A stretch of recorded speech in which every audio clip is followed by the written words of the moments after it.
পিশাচের ডোবা। এক অভিশপ্ত ডোবা। পশ্চিমবঙ্গের বীরভূম জেলার এক প্রত্যন্ত গ্রাম, নাম তার শালবন।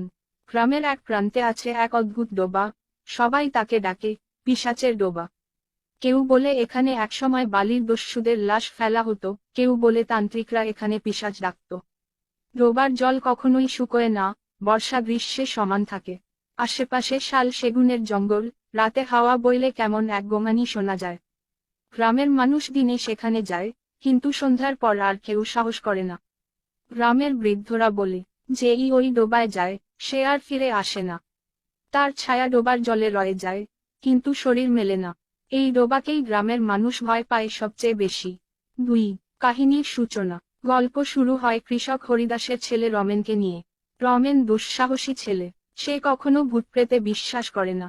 বন্ধুবান্ধবদের বলে, সব বাজে কথা, ওই ডুবাই গেলে কিছুই হয় না, সব কুসংস্কার। কিন্তু গ্রামের লোকেরা ভয়ে তাকে চুপ করায়। একদিন রমেনের বন্ধু সুবল নিখোঁজ হয়ে গেল। সন্ধ্যায় সে গরু আনতে গিয়েছিল, কিন্তু আর ফেরেনি। পরদিন সকালে তার জুতো আর লাঠি ডোবার ধারেই পাওয়া গেল। সুবলের মা বাবা কাঁদতে লাগলো, আর গ্রাম জুড়ে ছড়িয়ে পড়ল আতঙ্ক। আবার ডোবা